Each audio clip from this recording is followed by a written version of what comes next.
Hello guys, welcome to recitation 20B. I'll just go ahead and share the recitation problems right now. So we see this. So these are the recitation problems.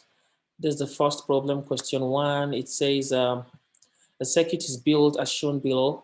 When the switch is closed, the capacitors begin charging. What is the time constant for the circuit? So don't forget a time constant is R times C. So this time we are summing total R and total C. So these R's are in parallel, so it's going to be product over sum, 4 times 3 over 4 plus 3. And these ones are in parallel, but it's just going to be sum, 2 plus 5. So it's 4 times 3 over 4 plus 3, but because it's kilo ohms, I have times 10 to the 3. Then that's my R times my C, 2 plus 5 is in microfarads times 10 to the power minus 6. So don't forget your SI units like this. So when I multiply all this together, 2 plus 5 is 7 times 10 to the power minus 6, and 12 over 7. Is that okay? So 7 cancels 7 is just 12 times 10 to the 3 minus 6 minus 3.012 seconds. That becomes my time constant. So you just want to see how you can sum your R's and your C's in parallel. Okay, that's the solution to the first problem. Then the second problem, question 2, says for the circuit shown, find the current I, magnitude and direction given the following. V1 is 9 volt, V2 is 3 volt, R1 is 25 ohms, R2 is 50 ohms. So we're going to use Kirchhoff's rule, remember from the homework. So using Kirchhoff's loop rule, we assume that the current is directed clockwise on the circuit, and then we start from the left corner and also move clockwise.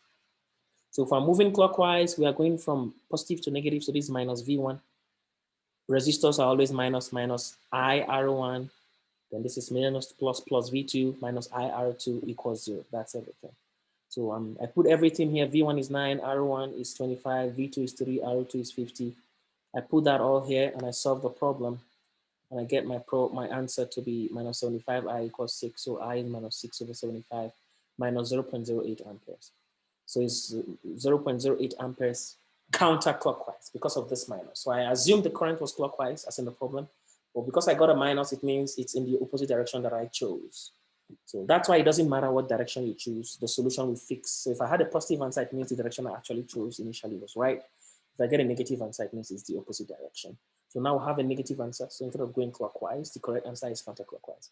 And for this problem, you're going to have multiple answers. So you have 2 of these answers. Any one of them you choose the correct one. You don't have to worry about that. Okay. Then we'll go to the last problem. It says question 3, charged particles. 1 second. They say charged particles are shown in the diagrams below. Directions of the vectors are shown. What is the direction of the force on the charge in diagram? So direction of force is in direction of V cross B, V cross B. So what is V cross B? What is cross product? That's what I'm going to show you here. A cross B in equation form is A times B. So this is A in here, sorry. So it's A magnitude times B magnitude sine theta, where theta is the angle between A and B. So, but how do we get a direction for A cross B? So A and B are lying on the surface of the computer or the board right now, so you can see on the slide. So I screw A towards B, A cross B. Assume you are closing a faucet, A cross B. Where does the faucet go? This faucet is laying on the board, A cross B. I'm closing a faucet, I'm screwing inside the screen, inside the screen.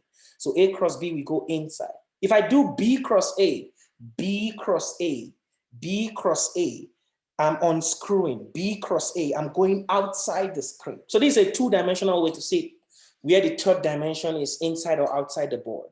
But in this case, the V cross B is different because it's 3-dimensional. Now you see, B is not flat like A and B. B is in the Z direction. So the Z direction is our coming out of the board.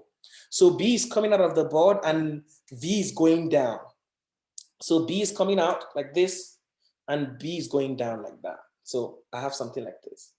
Is that okay? So B coming out, V going down. You're going to see it opposite, but just visualize this in 3D, this first part.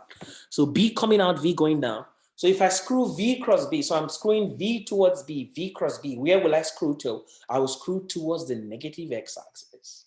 Try and screw V towards B, knowing you are going 3-dimension, B is out of the computer, and V is down your computer, down on the screen, and screw V towards B, you're going to see you going to the left.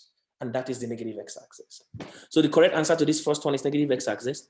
And then for the second one, V cross B, they're in the same direction. There is no angle between them. So the angle between them is 0. Sine of 0 is 0. So you can't have a cross product when they have 0 angle. So this one will just be 0 for the second one. So this is the end of the recitation for 20B. I'll see you guys next week. Have a good one.